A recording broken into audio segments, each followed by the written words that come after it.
Hi, I'm Colleen Saidman Yee. This is Talking Yoga. We're here with Seane Corn. Hi, Sean. Hi. How are you? I'm happy to be here. Yeah, we're happy you're here. Natalie from Lakeland, Florida. So much of your work in the world, this is so timely. We're sitting here the day after the Orlando disaster. So much of your work in the world is with people who have endured violence and disparity. What is your advice for how we can cope with all the mass violence, hatred, and ignorance in our society? For me, it's engagement. I'm really at that place in my life, and I have been for a really long time. I believe that the reason that all of this is happening and the suffering around the world, it exists because there's a sense of separation. There's a power dynamic that's at play. There's power over. It's in our educational system, it's in our religious system, it's in our political system, most certainly. It just exists. But for power over to survive, to thrive, it needs its opposite. It needs power under. It needs oppression. And it's very normalized in our society to have this top-down hierarchical, patriarchal model of power. And I know as which is the opposite of yoga. You know, yoga means come together and make whole, and everything else, what's happening is separation. I mean, I can be one of the most self-righteous people ever. It's like, this politician has to change, and this person has to change, and this policy has to change. And I'm also very well aware that none of this is happening in a vacuum, that everything that's happening out in the world, all of the separation and the end result of it, which is devastation, desperation, violence, terrorism, death, it's a manifestation of our collective thoughts. There's nothing happening out there that we're not replicating in our own personal relationships. So if we really want the world to change, there's only one true revolution, and that's an internalized one. We have to look within ourselves, see the attachment that we have to our narrative, to see the ways in which we've made ourselves right so someone else needs to be wrong, where there's an us, a them, a me, a you.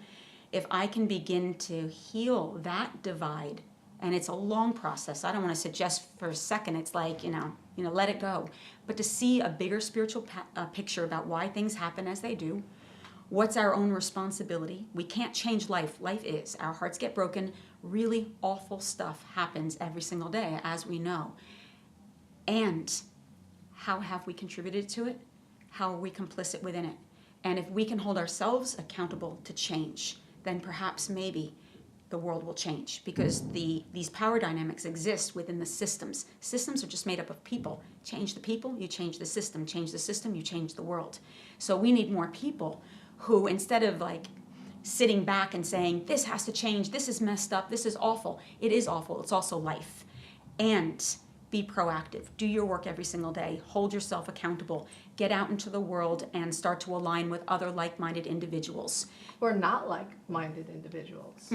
Right, yes. And start to really assess what's happening in the world and the ways in which, how do I contribute to racism, sexism, homophobia, transphobia, ableism, ageism, even in the most subtlest of ways. How is it in my body? If I look back at my life, were my parents racist, sexist, my culture, what did I learn about survival? Again, it's a mind-body connection. I'm going to inherit the whole of my culture. That's going to inform the way I see the world and the way in which the world sees me. And so conscious participation for me is everything. As yogis, as spiritualists, we have the tools. It's not as if we're just, suddenly we bypass the challenges of life, but we have the tools so that when life happens, we're able to stay in our body, stay in our breath, make decisions in the moment that are more mindful, compassionate, loving, and fair. Then go home and process. Scream, cry, rage, rinse the animal, the whatever the energy is, even the judgment. Rinse it, give it a voice. But in the world, engage from compassion, but we can't do that or expect the world to do that if we ourselves are resistant to our own transformation. And so I can't be hypocritical. I'm someone who goes out there and I engage. I move towards conflict, and I try to participate in a way that actually, where I know I'm holding myself accountable for not contributing to more pain, suffering, inequality, or separation.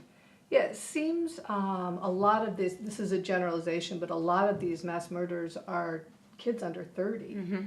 And it feels like they're very disempowered. And this idea of, the Dalai Lama, when he asked what the biggest problem was in our country, and the answer was self-esteem. Yes, without a doubt. And he almost started to cry. It took him 15 minutes to even understand what people were saying. And finally, when he realized it was self-esteem, he was just like, so saddened. But it seems like even these Westerners that are joining ISIS, and what they're saying is finally there's a purpose. Right. Like, and they're identifying with something. Yeah.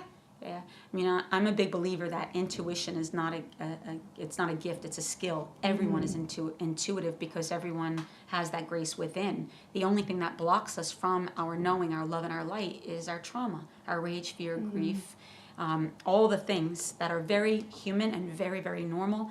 And nothing to be ashamed of either. We don't know how to be in relationship with it. And so it blocks that knowing, and we start to second guess what we already know to be true. And so when we give our power to these narratives, when we define ourselves, when our sense of self is being valued from the outside in, the way we look, the money we make, the roles we play, there's never enough of anything to fill that void. So how can you trust yourself if you don't even know who you truly are? And so building self-esteem, that's why, going back to the question about addiction, it's just like that's a part of your narrative. It's not who you are, but it's most certainly informed. My sensitivity to people who have lived in the shadow and the darkness is informed because of the choices and the decisions that I made as a youth. I have an enormous amount of empathy for people who find themselves in that cycle. I'm grateful for my trauma. I'm grateful to those experiences because of what it taught me and the wisdom that I could not have cultivated had I not walked that path. I wouldn't wish it on anyone else, but you can't change what is. And so calling your power back, developing your self-esteem is critical to trusting your intuition.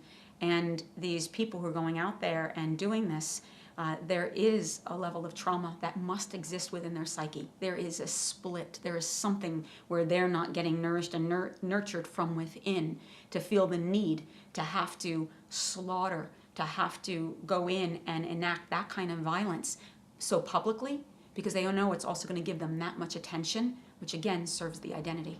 Internal pain is so great that they need the pain to somehow be external. Thank you for joining us for another episode of Talking Yoga. I'm Colleen Saidman Yee, and we've been chatting with Seane Corn. Thank you. Namaste.